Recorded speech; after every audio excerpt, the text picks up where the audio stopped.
Friend, welcome to my YouTube channel Rinki রান্নাঘরে আপনাদেরকে সবাইকে স্বাগত। আশা করি আপনারা সবাই ভালো আছেন। আজও চলে এসেছি আমি আপনাদের কাছে আরেকটি রেসিপি নিয়ে। আজকে যে রেসিপিটা বানাতে চলেছি সেটা হচ্ছে ইলিশ দিয়ে আলু কলার ঝোল।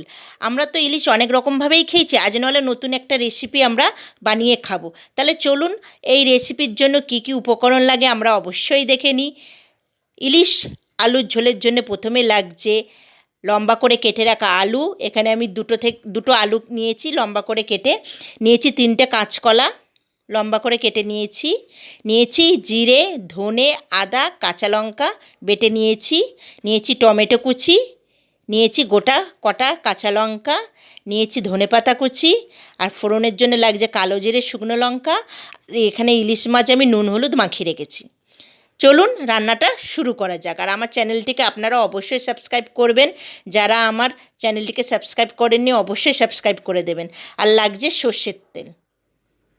প্রথমে আমি কড়াইতে সর্ষের তেলটা দিয়ে দিচ্ছি, দিয়ে ইলিশ মাছগুলো ভেজে নেব। ইলিশ মাছ মানেই সর্ষের তেলে রান্না। এখানে ইলিশ মাছগুলো আমি দিয়ে দিচ্ছি। ইলিশ মাছগুলো আমি এখানে হালকাভাবে ভেজে নেব। এপিট ওপিট করে ভাজা হয়ে গেছে। এখানে ইলিশ বেশি কড়া করে ভাজবো না। এবার আমি ইলিশ মাছগুলো তুলে নেব।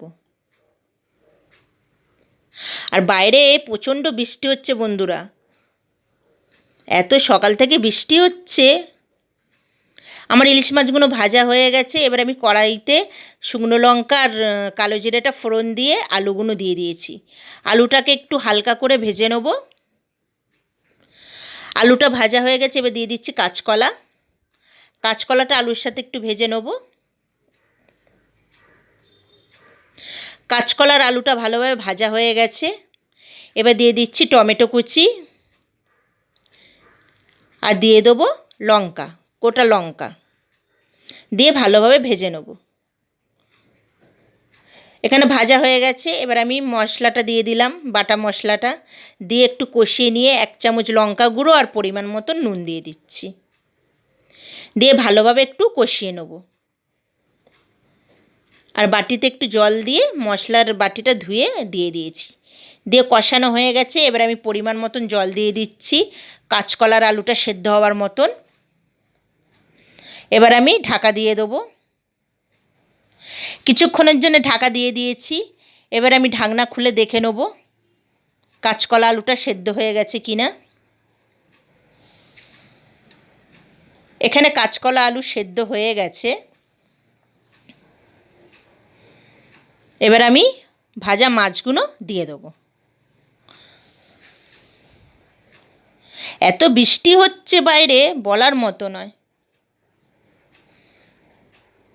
এবার আমি মাছগুলো দিয়ে দিয়েছি, একটু ফুটিয়ে নেব ঝোলে। 2 থেকে 3 মিনিট ফোটাবো মাছ দিয়ে। মাছগুলো ভালোভাবে ফোটানো হয়ে গেছে। এবার আমি ধনেপাতা কুচি দিয়ে দিচ্ছি উপর থেকে। এখানে কলা আলু ইলিশের ঝোল রেডি হয়ে গেছে। আপনারা অবশ্যই এইভাবে বাড়িতে বানাবেন। আর আমার চ্যানেলটিকে আপনারা অবশ্যই সাবস্ক্রাইব করবেন, যাতে আমার নতুন নতুন রেসিপি আপনাদের কাছে পৌঁছায়। তার জন্য বেল আইকনটাকে অবশ্যই টিপে দেবেন, যাতে আমার রান্নার নোটিফিকেশানটা আপনাদের কাছে পৌঁছায়। নমস্কার।